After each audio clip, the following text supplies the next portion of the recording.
When we talk about Jewish beliefs, we are immediately transported, always in these kinds of conversations, to what our starting point was, which is who is a Jew and what is Judaism? And the complications that arise from addressing that question also are entwined with the issue of our beliefs.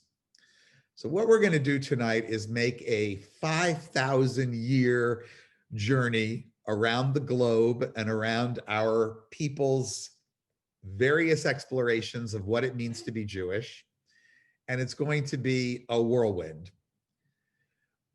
We're going to start with, and by the way, it's just going to be obviously a little bit here or there. Let's go back to the beginning. What did the ancient Israelites believe? Well, if you ask my colleagues over there in the Reformed, Conservative, and Orthodox world, then I think they're more serious about it in the Orthodox world than they are in the other two. They will tell you that the Jewish belief that really sets us aside from everything is embedded in that covenant between Abraham and God that created a loyal people dedicated to this singular idea of monotheism. I can't tell you how many times I've heard this in my life, because if I do, I'll spend the rest of my life telling you. And one of the things that constantly surprises me is that even historians from other fields will buy into this without any kind of cynicism or any kind of skepticism whatsoever. But of course, anybody who works in the field of biblical study understands very well that the ancient Israelites were, just like every neighbor that they had in the Near East, polytheists. There's no question about it. The archaeology reveals it, but the Bible itself also reveals it. Think for a moment about the 10 commandments. Whether they're commandments or not, some of them are just statements.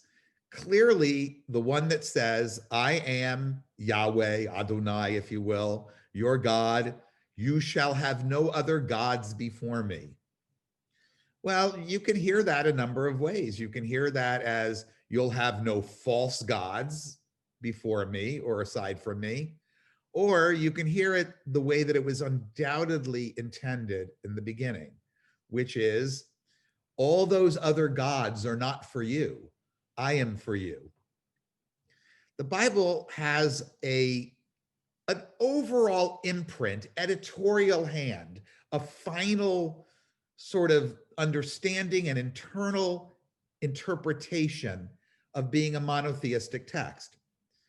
But it really all depends on how we hear things and read things.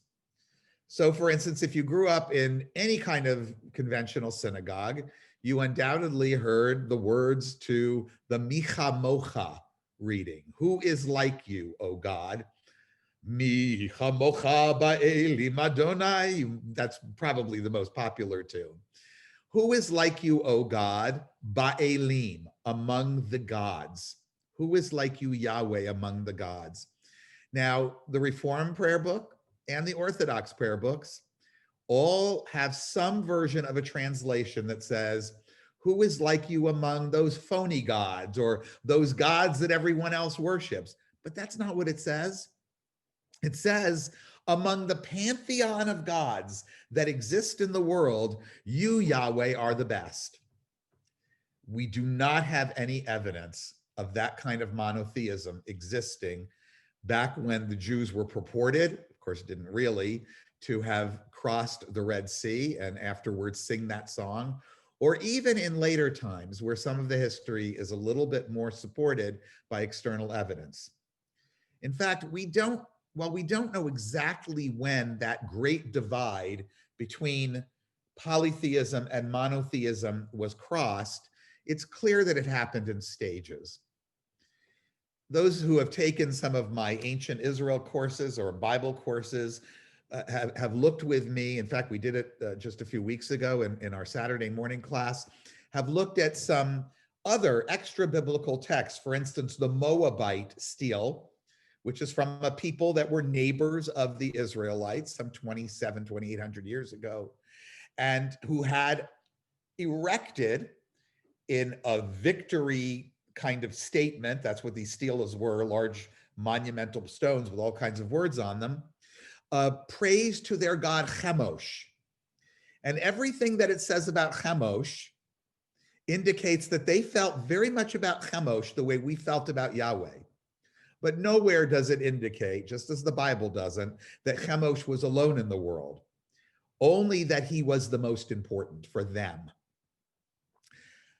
But at some point, probably maybe 2,700 years ago, there were bands of prophets, and we don't know where they started, but maybe throughout all of Israel and Judah, who began to propound a special place for this Yahweh, and over time, not necessarily an exclusivity of existence, but an exclusivity of worship and demand for the attention of the Jews or the Israelites, which is to say, there may be other gods, but I'm the best, and more importantly, like Chemosh is for Moab, I am for you.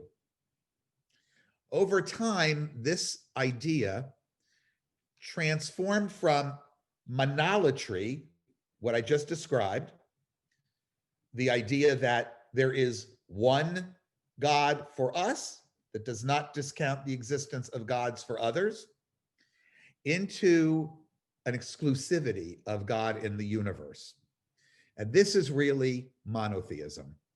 When did it happen? Perhaps in Babylon, perhaps earlier. It's impossible to know for sure. But we do believe that they came back from Babylon with this idea. They came back from Babylon with the notion, sorry, my screen just did something strange. My apologies. They came back from Babylon with the idea that there was only one God in the universe. Why would that have happened in Babylon or shortly before Babylon? Because just as we saw with Chemosh, that the people of Moab must be loyal to Chemosh, Chemosh was part of the Moabite landscape. Well, Yahweh was part of the Israelite landscape, and gods tended to belong to the land in which you lived. You moved to a new land, you took up worship of their God. That was common. In fact, you could add worship of their God to the worship of your own God. That was completely common. But in Babylon, Yahweh somehow stayed attached to the Israelites, to the Judeans who had been exiled there. And that was important because for the first time, we see a major deity that becomes a portable deity. This deity travels with us.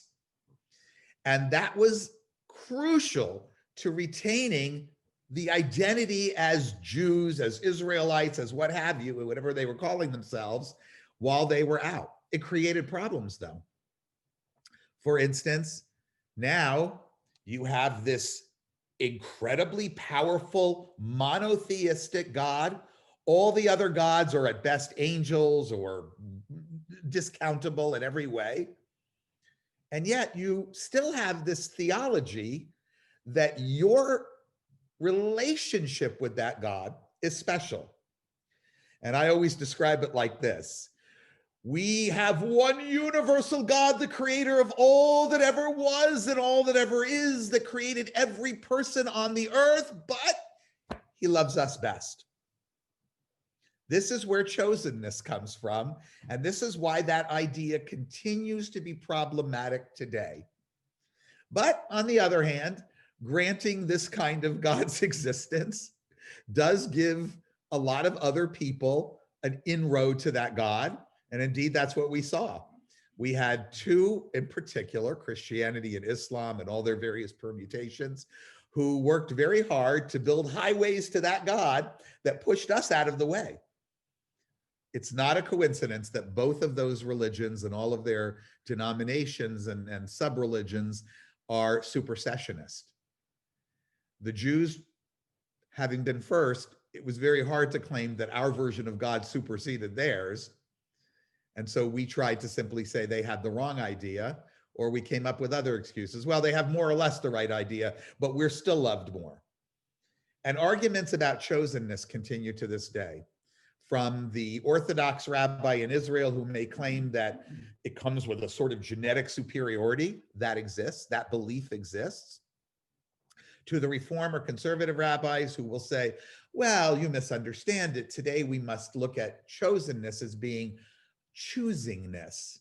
We choose God. I'll let others deal with all of the complications that arise from that, because in an introductory session, we don't have time to go very deeply into it.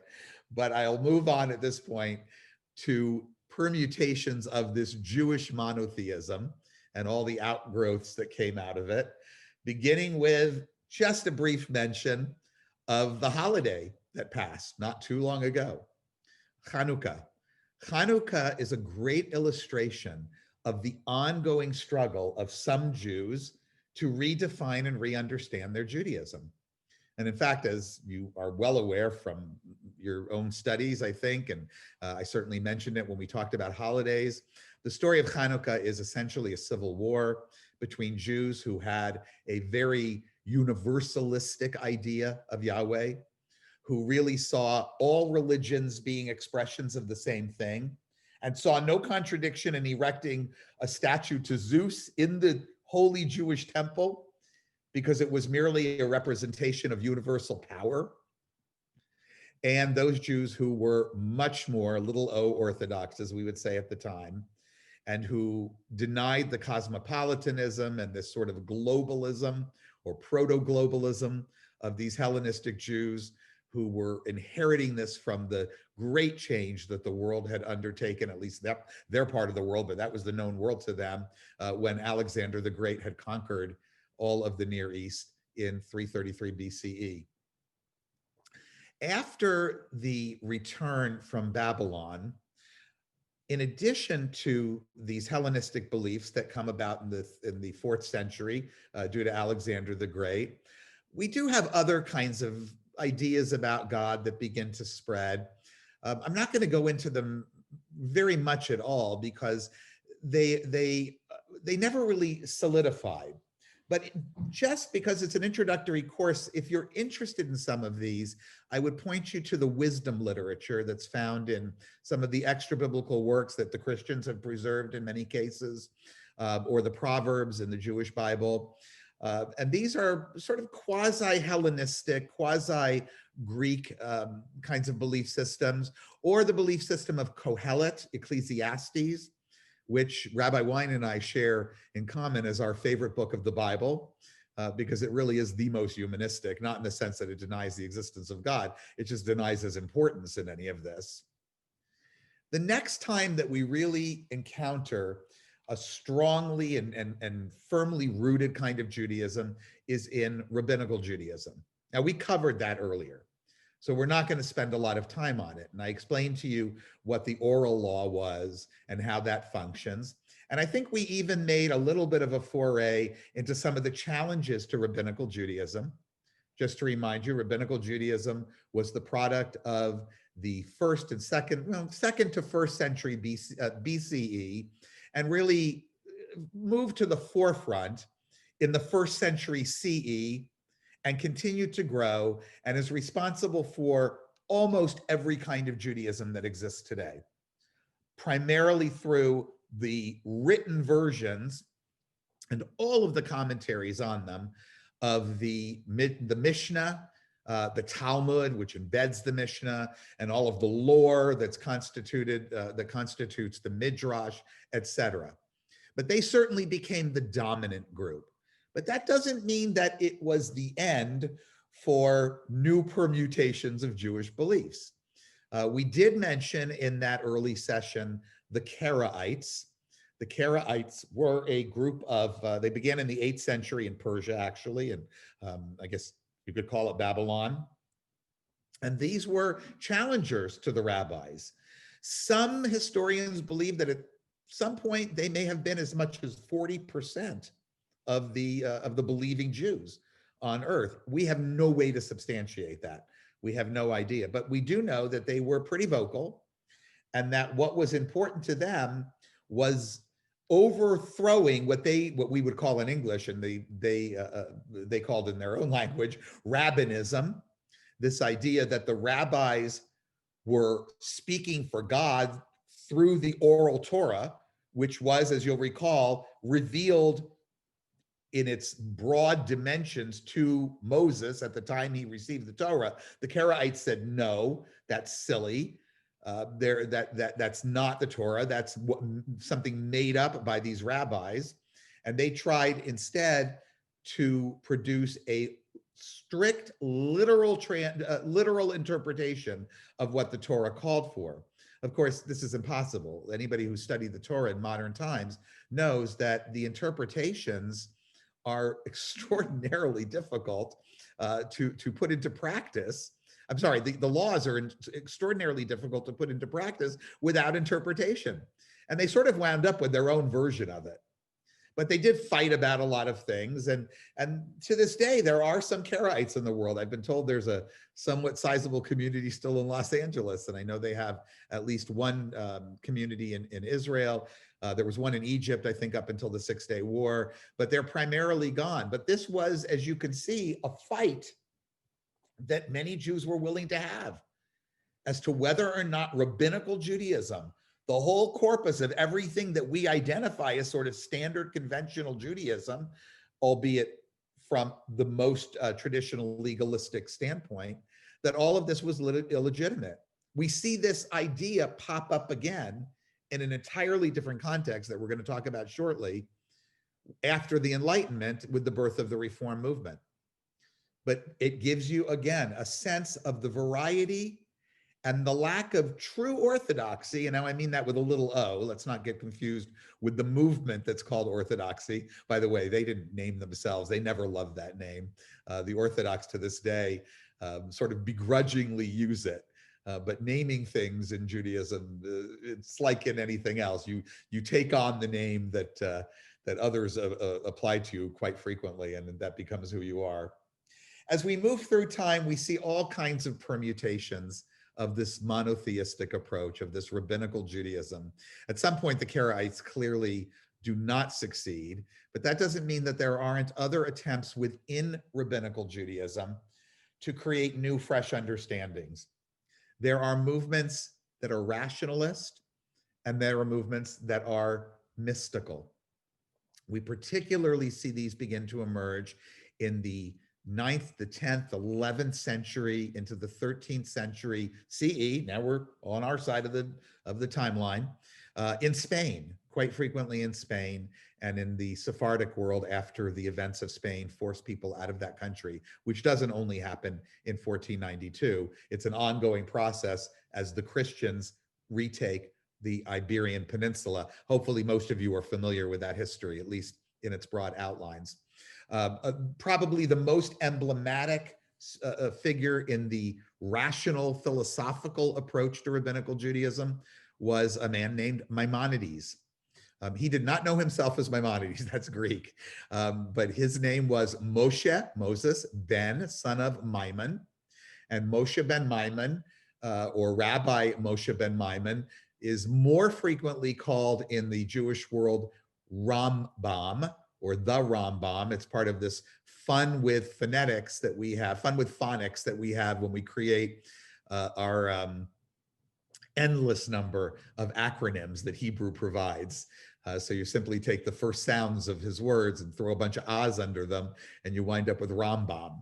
So what was so unique about Rambam was that he, coming from a neo-Aristotelian, meaning a newly kind of a newly revealed Greek philosophical worldview that had been made possible in many ways by the Islamic world's translation of so many Greek works into Arabic, which he spoke and wrote in. In fact, he wrote in a sort of a Judeo-Arabic, a bit of a dialect of Arabic that was essentially Jewish, using Hebrew and some Arabic characters.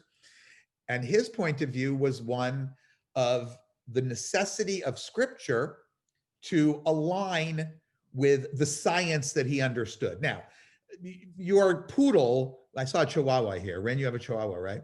Your Chihuahua knows more about the nature of the cosmos than Maimonides, Rambam, did, because today even little children can watch Carl Sagan's television programs and know that the sun is at the center of our solar system and that the earth is not at the center of the universe.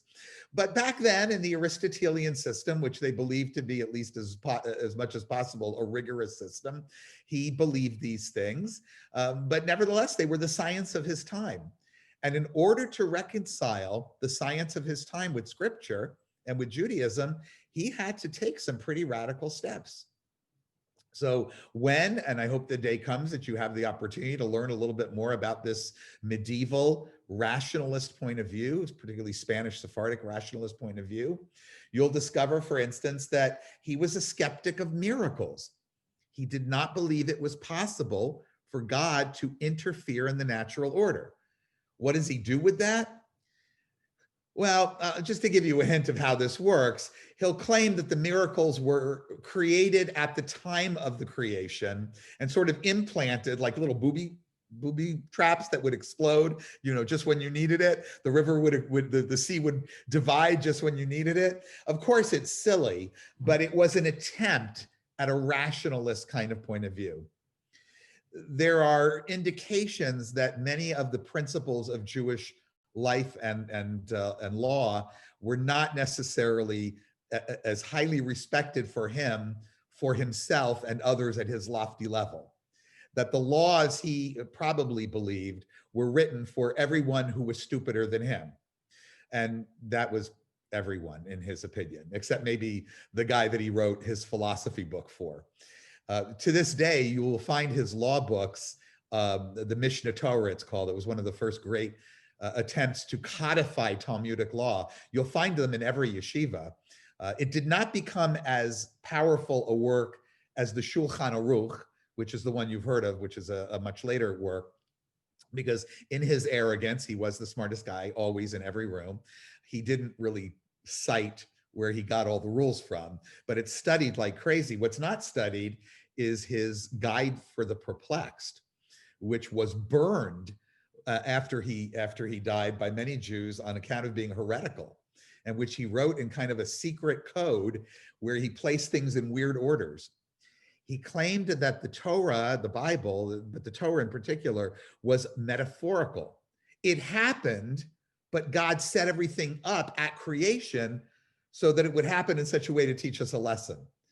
And this enabled him to sort of rule out the supernatural. In reaction to that, we have movements that are still around today. So for instance, you all have heard of Kabbalah. Maybe you heard about it through Madonna, or maybe you heard about it through more Jewish channels. But the Kabbalah, and the word Kabbalah, by the way, is used in many other Jewish contexts. It simply means what is received. In this case, we mean what is received through the mystics. Sometimes the Kabbalah simply refers to the tradition. The Kabbalah actually arises in the wake of people like Maimonides, and like many beliefs, is affected by what's going on in their world. As things, for instance, became more and more horrible for Jews living on the Iberian Peninsula and ultimately leading up to what within a few hundred years would be the mass expulsion, people turned towards more esoteric ideas, towards more, if you will, navel gazing. And this became very, very popular in Judaism, and you see it today. If you go to Israel, if you go to certain communities, particularly those in distress, those who are undereducated, you'll find that Kabbalah remains very, very powerful.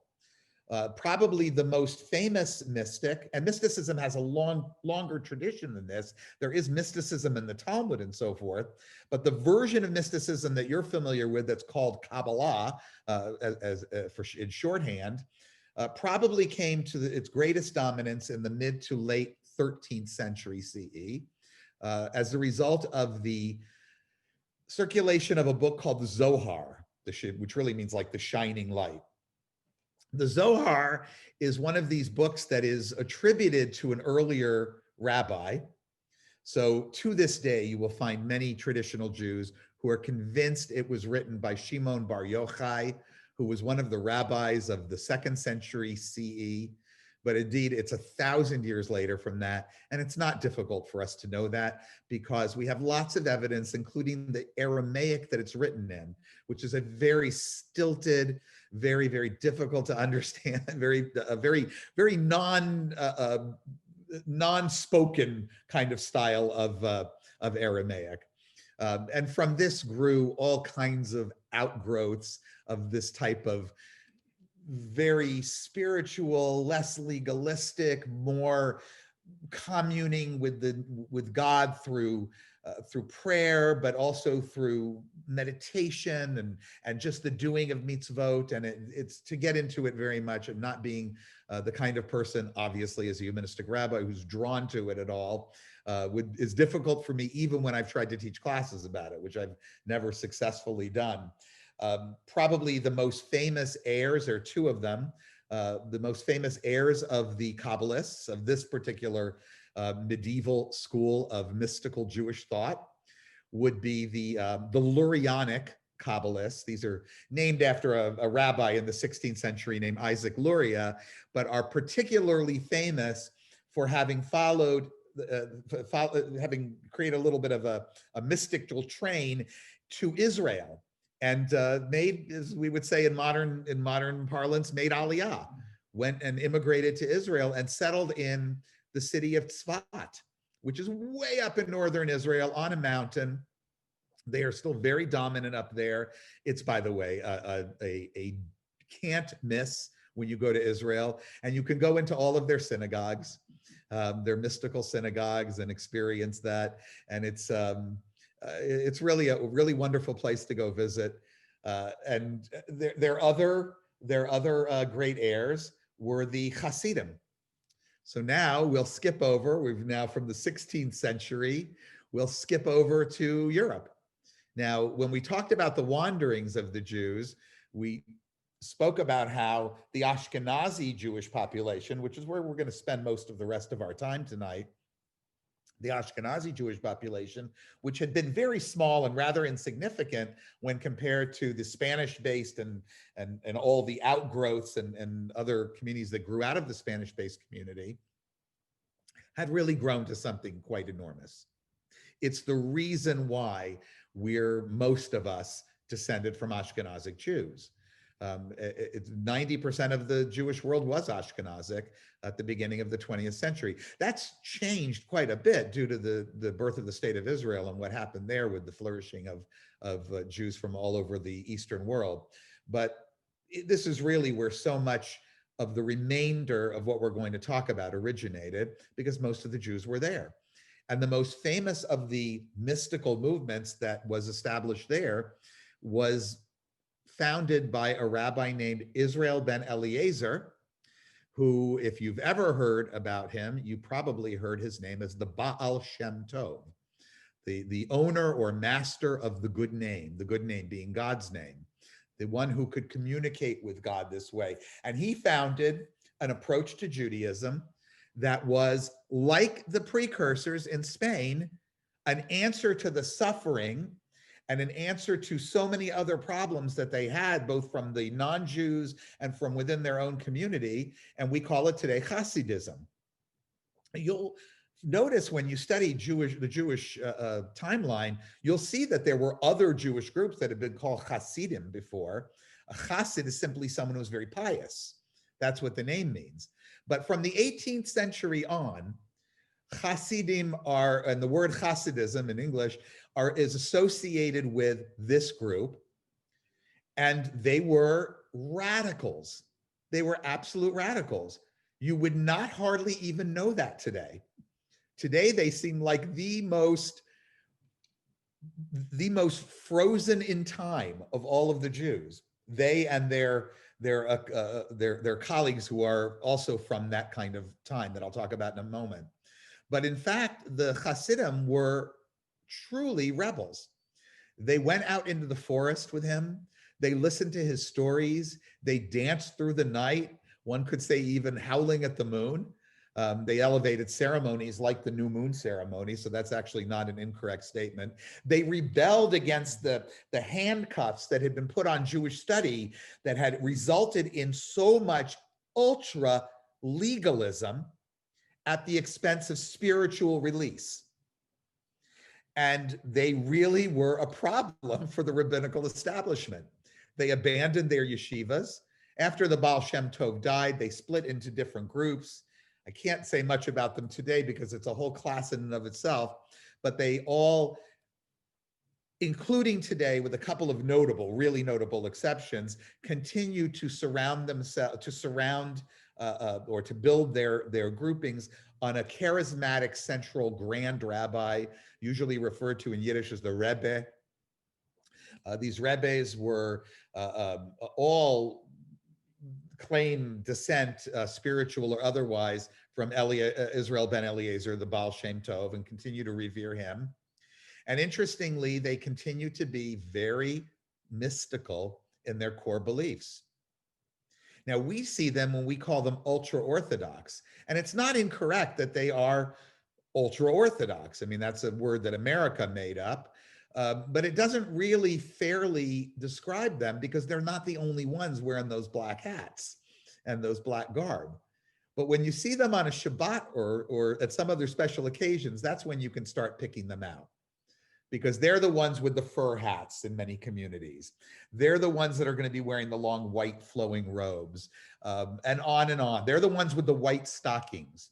Their costumes come from an imitation of 17th and 18th century Polish nobility. They copied the Polish nobility. Now, the most common Hasidim that we see today are, of course, Chabad Lubavitch, but that's because they ventured out into the world beyond their own communities to become proselytizers of the rest of the Jews. They are missionaries in every sense of the word. They actually, in their customs, look very much more like the other ultra-Orthodox Jews who were the enemies of the Hasidim. Because when the Hasidim arose, there was, of course, with every Reformation, there's a counter-Reformation. If you know Christian history and European history, you know how that turns out. Well, it wasn't quite as bloody for the Jews, at least not physically bloody, but it was quite damaging. These folks became known as the Misnagdim. The Misnagdim. What did that mean? It meant they were the opponents of the Hasidim. Some of this, by the way, was to a certain extent even geographical. The Misnagdim tended to be clustered in the more northerly areas of Poland, Lithuania, and so forth, whereas the Hasidim tended a little bit more southward. But it's difficult to make an argument that it was really a geographical thing. That really is just where they started. They were the ones who wanted to rail in all of this outflowing of what, I'll just use the word I would use, as cockamamie mysticism and all this belly, navel gazing and the dancing and everything else, and the worship of the Rebbe, to the point where, at least with the Chabad, when their last living Rebbe died, some of them think he's coming back, which is not a Jewish belief. You can believe in a lot of false messiahs, and we've had them, and I'm not even covering them tonight. They were out there. Just briefly to mention, the 17th century also produced a number of those. One in particular, if you want to look it up, one group called the Sabbateans. I didn't have time too much to go into it because it died out pretty quickly. There's still some remnants of it, but not in the Jewish world anywhere. Anyway, these Misnagdim, you still see them. They tend to be the ones who look like the Chabad, actually. They have the more New Yorkie hats, the 1940s New Yorkie hats, as opposed to the big wide brim rounded hats. They don't tend to have the payas. It is always of interest to me that the Chabad Hasidim look more like these people. Today, they do not call themselves Misnagdim anymore. They have a different word, but it's related to what their original concerns were. They call themselves yeshivish. In other words, they are organized around yeshivas and their rebbes as great teachers, but not as mystical guides to reality.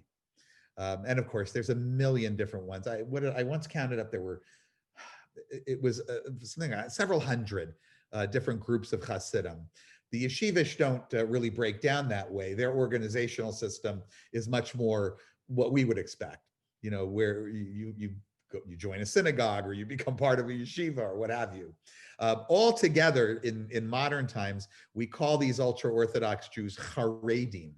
Charedim means to sort of tremble with fear before God, and that unites them. But when you hear, for instance, about the ultra-Orthodox in Israel, there are two political parties that represent them. One is the Sephardic party, so leaving them off the table for a minute, they're not connected to this conversation. The other is the Ashkenazic one, and the Ashkenazic one has two different factions. It has a Hasidic faction, Hasidische as they would say, and it has a yeshivish faction. And then at yeshivish, it begins to blend a little the further you go, I guess I should say to the left, my left, the further you go to the left, you might even blend into kind of modern Orthodoxy. But these two kinds of ultra-Orthodox, these two kinds of Haredi exist today, some 300 years after this battle began. I used to put it this way, these two groups that really, really were very antagonistic to each other, and still are in many ways. At some point after the Enlightenment, and when all the rest of the Jews started, converting or becoming something else, some other kind of Jew, they sort of both popped up out of their foxholes and said, hey, you look like me. No, hey, yeah, you look like me. And at some point they just said, well, we better work together or we're on the outs. So that's where we find that coming from. Just checking the time. Okay, I am going to go over, but I'm trying as hard as I can to do this in a reasonable amount of time. Leaving behind now the world of the Orthodox, we enter the world of the Enlightenment. The Enlightenment was a shock to the system of the Jews, and for a number of reasons. Now, it is true that the majority of Europe's Jews, who were the majority of the world's Jews, did not live in France when the Enlightenment was popping forward, or even in Western Germany. Most of them lived in what today we call Poland. And parts, if you've looked at the maps, everything moved around so much. And by the end of the 18th century, Poland disappeared off the map, having been swallowed up by Prussia, which was part of what became Germany, and Russia to a very great extent, as well as, I want to say Austria, I'm going to get that wrong. No, the Austro-Hungarian Empire. And so the Enlightenment, you would think, would not have had such an effect on the Jews. But remember, the Enlightenment, while it did not originate in those places, it got taken there, somewhat by force. If you recall, there was this little short, I heard he wasn't actually that short, a general with his hand in his in his uniform, Napoleon. And he brought these ideas at sword point around to the Jews. And he was the first one to ask the masses of Jews, what the hell are you people? I think back when we were originally talking about who is a Jew or what is a Jew, I may have mentioned the Napoleonic Sanhedrin. He gathered together Jews in his own France, which were not a ton of Jews were living, but there were still plenty of Jews there. And he asked them questions about, who are you people? Do you deserve to be? Are you French? Are you French or are you something else? These were the key questions. Are you allowed to marry non-Jews? That was my favorite question. They prevaricated on a lot of things. They said, we are Frenchmen of the Israelite faith. That was true. They could get away with that. It was a lot harder when they were asked about, was it okay to marry a non-Jew? And they basically answered it the way my rabbi had. Well, of course you could marry whoever wanted. I can't do your wedding, but you can marry whoever you want. So they kind of got around that way. But it raised very important questions, because with the Enlightenment, which was very important, came the much more practical consequences of it, which is what we call the emancipation. Now, a great deal of this took place in what had been the Holy Roman Empire and became this mishmash of 14,396.3 duchies, city-states, whatever the hell they were in Germany. I have attempted at some point to track them all down. It becomes very tiresome.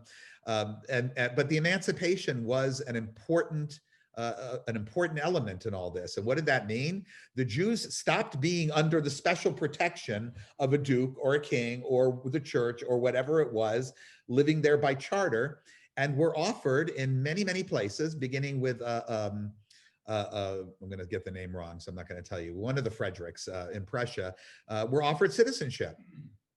And with that came full access, as full as you could have, to civic culture.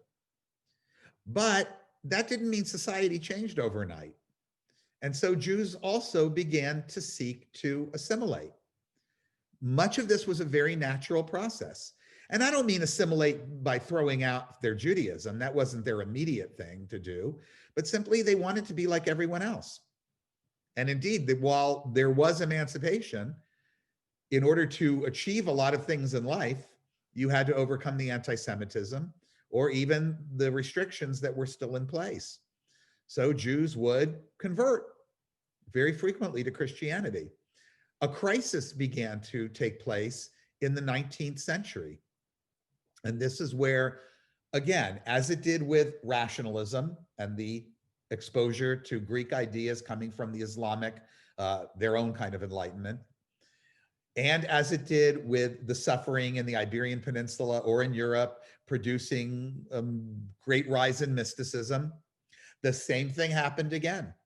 Religious beliefs began to alter or be altered in order to answer new needs. And so as we enter what is essentially the modern era, we find that groups of rabbis, and this was really a rabbinically led program, groups of rabbis begin to call for a kind of reformation of Judaism. Now, this was a very, very difficult thing to do in Europe. Europe did not have the kind of freedom of religion that we associate with America. And I'm not saying that people did, that there weren't lots of different kinds of religions. What I'm saying is you couldn't just start a new religion. The religions were intricately bound up with the state. The states had, and continue, by the way, in many countries to have official religions. They don't matter anymore, but they exist. And if you were a Jew, you paid the Jewish community tax and belonged to the Jewish community, and therefore were part of a body that had official government recognition. And that meant you couldn't just say, hey, I'm going to go start Temple Beth Me, and we're going to start praying in English over there, or German it would have been. Now, there were a few places. Sisson was one of them. I know I'm saying that wrong. In 1810, that was the first Reformed temple. But to the extent that these groups of rabbis and their little collection of followers were able to do anything, it was frequently off the books in private salons at a time when people were doing that kind of thing in all other kinds of contexts. Eventually, it became possible in certain places in Germany, and this was primarily a German phenomenon and very heavily focused in the South, in Bohemia, Bavaria, or what we now call the Czech Republic and so forth. We did see more and more political influence of these people, or at least of their patrons, and they began to find it possible in some cases to found their own synagogues. It also spread to France, where there were fewer restrictions of that kind because there was more unity of government and strict secularism, although they were having lots of problems there too. England and so forth. It did not go to where most of the Jews lived, though, which was still in what had been Poland. Most of the Jews there did not get this exposure, but they weren't the audience for it. The reason I always tell people that Reform Judaism and all of its outgrowths became so central is because while they were inventing it, they were doing so unknowingly for people who would discover it decades and decades later and on a completely different continent.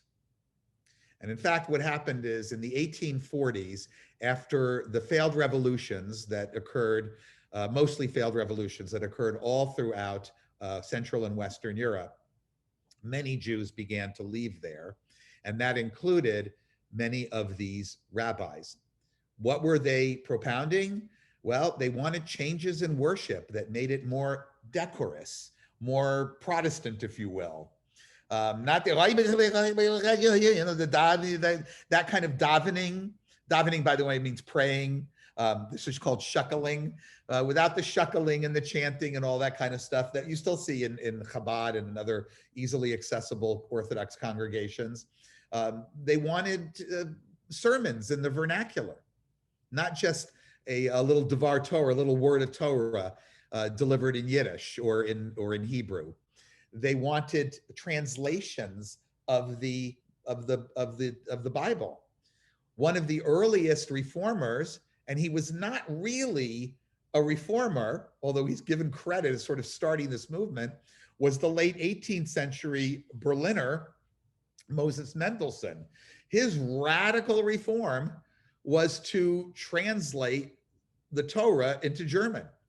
Well, by the time 50 years had passed, that already was not so radical.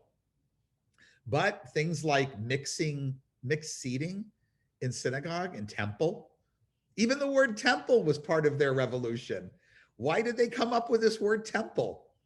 The word, Jews never called their houses of worship temple. There was one temple, the Beit HaMikdash, the holy place of dwelling in Jerusalem.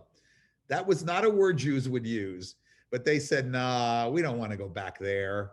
We don't want to establish sacrifice again. Anybody who's praying for that is silly. We're going to call our places houses of God. Kind of makes you wonder why the Birmingham temple would still have temple attached, but that's another story.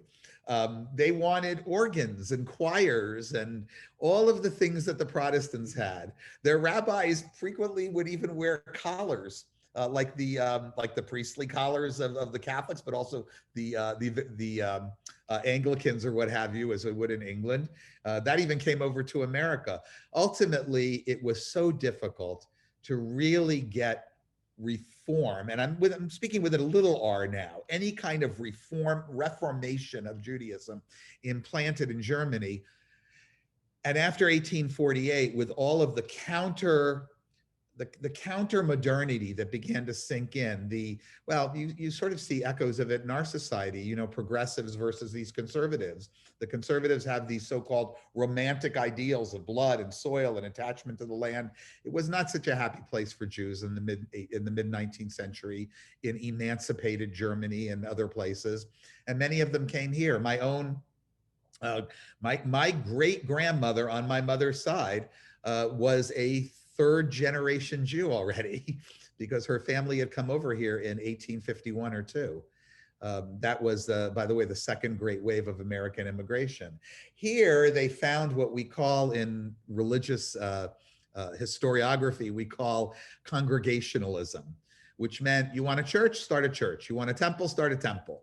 You don't have to report to the government. You don't have to do anything. In fact, to this day, the only 501c3s that don't have to fill out a form are the ones that are religious. Do whatever you want, have a party. And many of these rabbis, notably Rabbi Abraham Geiger, Rabbi Isaac Mayer Wise, came over and started institutions here in America that easily put in place what they had struggled to put in place in Germany and other places in Central Europe. Now, interestingly, when they first came here, there were not a lot of other Jews here, and there was very few clergy. The Jewish community that existed, to the extent that there was one at all, had never put in place any kind of religious establishment. So they were among the first rabbis. And it's important to remember that none of these people went to a Reform seminary to become Reform rabbis. They were all traditional rabbis who decided they wanted to reform things on their own. One of the interesting little factoids about Reform Judaism when it began to plant its flag here in the mid-19th century is that, the mid-19th century, was that Isaac Mayer Wise, who became its institutional founder, and you still see his name on a prominent Cincinnati synagogue. That was where they also established their headquarters. He thought, well, we can bring all the American Jews together. And he even tempered some of his radicalism in order to do that.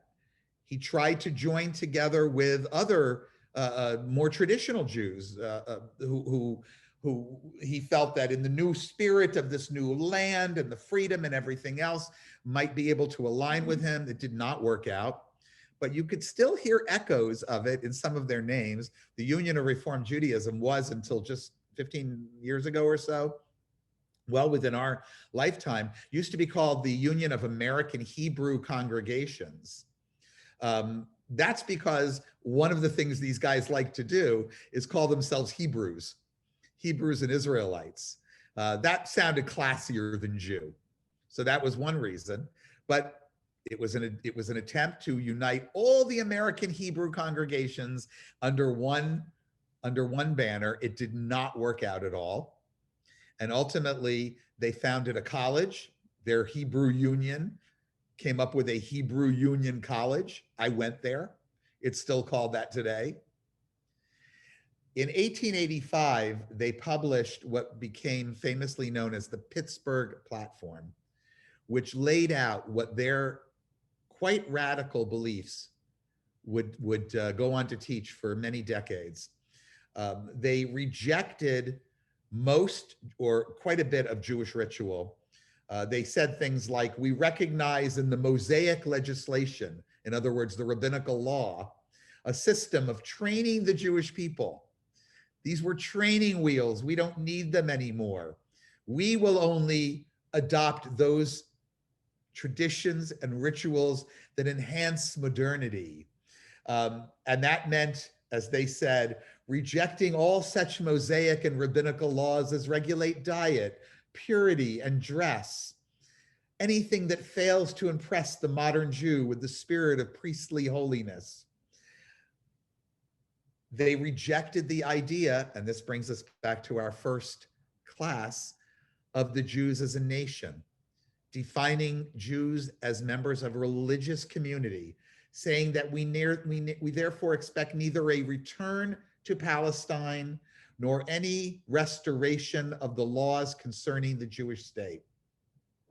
You can imagine that there was a lot of pushback, and in fact, there was a very large group of reformers who said to them, and it actually started already, the college was formed in the 1870s, and within a decade this had happened. They said two things to them. They said, first of all, we don't like Cincinnati, we're moving back to New York.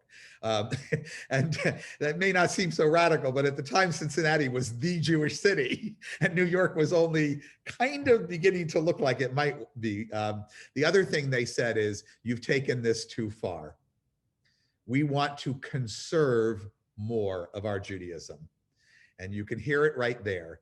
They established a movement based on that idea of wanting to conserve their Judaism and their rituals.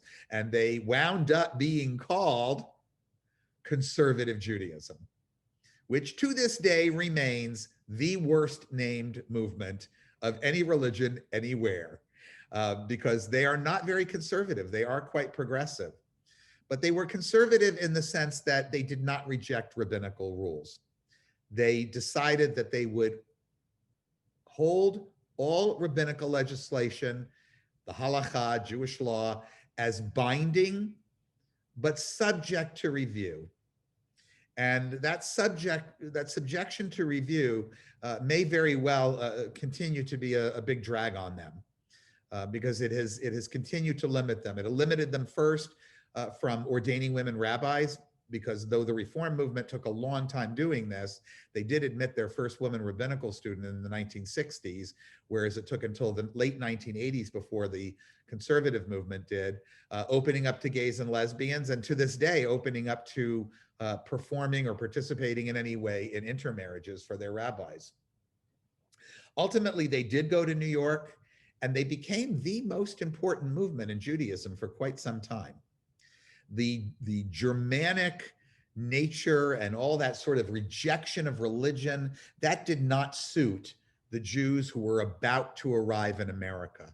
And this is a wonderful story that I don't have really time to tell you, but you all know that the vast majority of American Jews continue to be, on their Jewish sides anyway, descended from those Eastern Europeans who came here in the 1880s and thereafter, until America closed the door on immigration.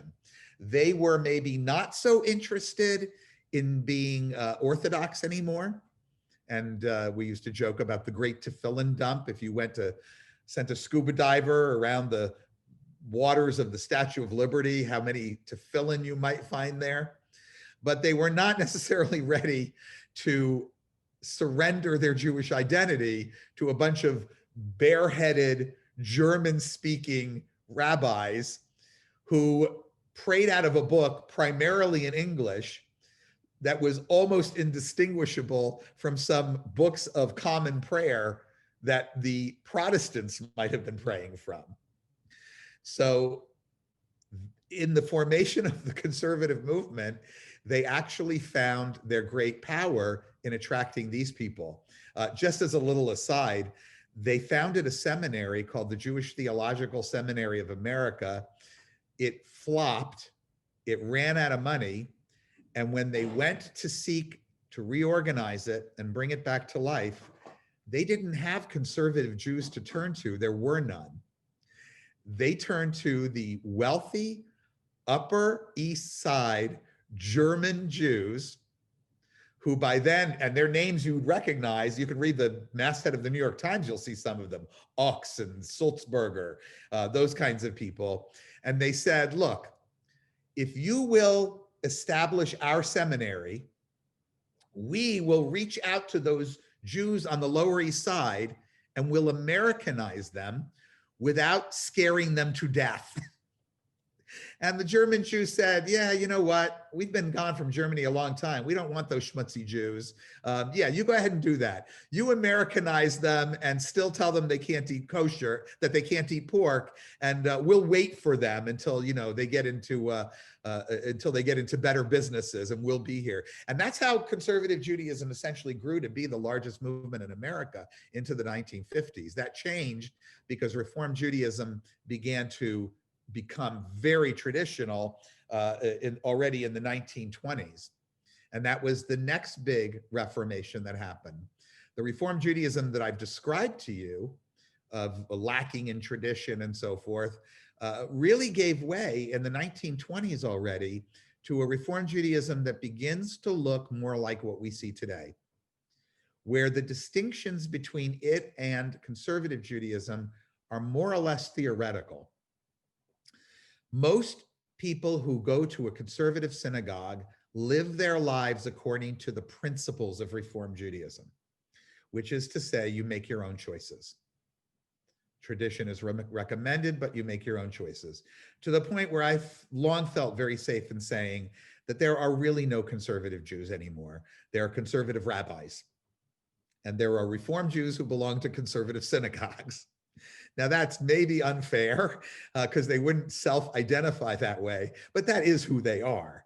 I used to know when I was a Hillel director and I was surrounded by many, many different kinds of Jews, and this is now going back a while, 25 or plus years. I remember that I knew some, there was this little core of Hillel students in the early 1990s that were very conservative.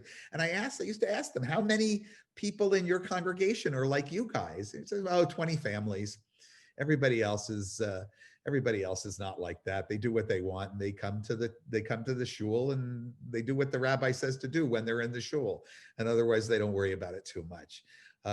And as Reform Judaism began to be populated by people who were more interested in tradition, the wars of Reform Judaism that had broken out between the traditionalists and the non-traditionalists, we had that struggle in the 1970s, those wars began to die out. I don't know any Reform rabbis anymore who don't wear kippot, yarmulkes, head coverings. I don't know any Reform rabbis anymore. I know many Reform rabbis who wear kippot all the time, not just in their temples and synagogues. I don't know any Reform rabbis who don't keep some form of the dietary laws. I don't know any Reform rabbis who don't pray mostly in Hebrew when they're praying on their own, et cetera, et cetera. The other big revolution of the 1920s was that in addition to bringing more and more ritual and tradition back into their synagogues, they became Zionized. And this too was a product of the culture they were in. If Reform Jews became more traditional because of, let's say, some of the identity movements, cultural identity movements of the 20th century, it was the anti-Semitism of Eastern Europe that they were remembering and responding to with new immigrants, and the Holocaust, which of course hadn't occurred yet, but the horrors were on the horizon, and the mistreatment of Jews in Germany and elsewhere was becoming much, much worse. And so they became Zionists. And in fact, they started their own seminary. The college that I went to, I mentioned, and Sherwin and many others, the Hebrew Union College, but that's not its full name. It's the Hebrew Union College Jewish Institute of Religion. The Jewish Institute of Religion was its own school for about 2 decades, and it was the Zionist Reform School. And so that began to generate a brand new entity that we call modern reform. It took decades. And the reform movement fought itself almost to extinction during that period. Synagogues went to war with each other. I do not know about Temple Israel here, but I can tell you of about 2 or 3, 4 congregations called Temple Israel that have that name because they were the Zionist breakoff from whatever they came out of. I should ask if that's the case here in Michigan. If any of you know, let me know. And so here we see basically the landscape that's developed today. Even the Orthodox in their beliefs were not unaffected. In the 18th century and certainly into the 19th century, by the early 20th century was very strong. We have what most of us call modern Orthodoxy. But modern Orthodoxy simply meant orthodoxy in a modern secular context. Its chief proponent was also a German rabbi called Samson Raphael Hirsch, who said, we can have both science and Torah. And the institution that represents them the best today is Yeshiva University in New York, which its very name speaks to its attachment to Jewish tradition, yeshiva, and university, which is, that's as they would say, a goyish thing, a university. Modern Orthodoxy, although my children, my one daughter and my grandchildren and my son-in-law are certainly members in Baltimore, where it's quite vital of a quite dynamic modern Orthodox community. Modern Orthodoxy is dying in this country. The Orthodoxy that is the most popular in this country is the more yeshivish type, and also to a certain extent Chabad and some Hasidic branches, which mostly grow on account of their birth rate. So where does that leave non-believing Jews? In other words, all Jews have beliefs, but where does that leave the Jews who don't believe in God, who weren't having these battles, which were obviously cultural battles and battles that were against the background of other events and contexts in which they were living? But what about the ones who came to it through a door of secularism? Well, that happened too. Notably, Zionism. The early Zionists were profound secularists. The religious establishment fought them tooth and nail. To this day, there is a big divide in Israel between the Keraites, who tend to be less friendly towards Zionism, and other Orthodox Jews who frankly took it on, but took it on hesitantly and slowly, because why would they want to take this thing that had been established by these heretics? In time, yes, many Orthodox Jews, perhaps most today, became Jewish nationalists. But that was not their original stance. Their original stance was, this is all about God. When God wants us to have a state, he'll send the Messiah, we'll have a state. Even modern Orthodox Zionism is an outgrowth of secular Judaism that said, what? We can take it into our own hands. And that's what they did. The main proponents of this kind of secular Jewish nationalist organization were Theodor Herzl on one hand, a Jew who knew nothing about Judaism, knew less about Judaism than your Chihuahua ring. But nonetheless, had this idea that with all the persecution, and he was inspired by the Dreyfus affair in France, He himself was from Vienna. That with all the persecution, the only way the Jews were going to get out of this world alive was by having their own country. And then on one of his political opponents, but nonetheless also a secular man, in fact, one of my heroes, Achad Ha'am,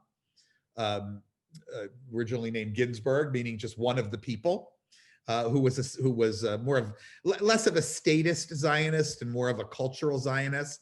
He wanted to create a physical center for Jewish learning, but it was a very secularist idea. Not all the secularists were Zionists. That was kind of a pipe dream Zionism. We put it at the top of the list today because, surprise, surprise, the Holocaust happened and the state of Israel actually came about. But in fact, if you had been putting money on it, you would have probably put your money on the non-Zionist, non-religious Jewish kind of peoplehood advocates or nationalists who were also, like their Zionist brethren, very socialist. A lot of them arrived here to the Lower East Side. A few of them were deported too. I'm sure you can think of what I'm talking about. But Jewish secularism as a movement outside Zionism never really grew. As a movement of the people, it grew and grew and grew. And in fact, today I was having a meeting earlier where we were talking about what does it mean to be a secular Jew? And when you ask people, they'll tell you, well, I'm secular because I'm not Orthodox. I'm secular because I go to the Reform Temple or the Conservative Temple. Even we who claim as humanistic Jews to have a sort of quasi or pseudo-religious outlook, we changed the name of our movement officially, not our organization, but our movement, to secular humanistic Judaism. But in fact, true secularism in Judaism has always been entwined with some kind of placing of great importance on not God, but not rejection of all things that are Jewish, because that doesn't last more than a generation. And probably the greatest proponents of that were the Bund, which was a Russian group that I mentioned, and the Zionists. As proud as I am of being a humanistic Jew, I cannot call our movement a success. We are microscopically small, even though I'm a great devotee. So that's a trip around Jewish beliefs. Again, it's a survey class. It's meant to give you a sense of the breadth and depth.